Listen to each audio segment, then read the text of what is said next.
గట్టిగా అడిగినావు అనుకో, ఏమైనా 4000 పెన్షన్ అంటే నీ లాగులో తొండలు ఇడుస్తా. 2500 ఏదయ్యా బాబు నువ్వు చెప్తివి కదా అంటే నీ గుడ్లు వీకి గోటీలు ఆడతా. రైతు బంధు ఇస్తా అంటివి కదా, ఏమైందా స్వామి అంటే నీ పేగులు తీసి మెడలు వేసుకుంటా. ఇంకో డైలాగ్ నేర్చుకున్నాడు, పండబెట్టి తొక్కుతా. నిజంగానే పండబెట్టి తొక్కుతున్నాడు, కరెక్టే. ఎవరిని తొక్కుతున్నాడు? మొత్తం రియల్ ఎస్టేట్ను వండబెట్టిండు, మొత్తం మీ రంగారెడ్డిలో తొక్కుతున్నాడు. ఇది వాస్తవం. రియల్ ఎస్టేట్ను పండబెట్టిండు, తొక్కుడు తొక్కుతున్నాడు 2 ఏళ్ళకెళ్ళి. ఆ తొక్కుడులో ఊరూరా ఉండే పిల్లగాళ్ళు రంగారెడ్డిలో.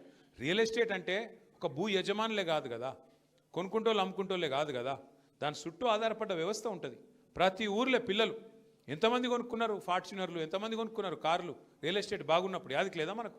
ఏ ఊరికి పోతే ఆ ఊరికి, అజీజ్ నగర్, మొయినాబాదు, ఆ దేవుని ఎర్రవెల్లి, ఏడికి పోతే చేవెళ్ళ, మొత్తంలో ఏడికి పోయినా ఒక్కొక్క ఊర్లే ఎన్ని కార్లు కొన్నారు?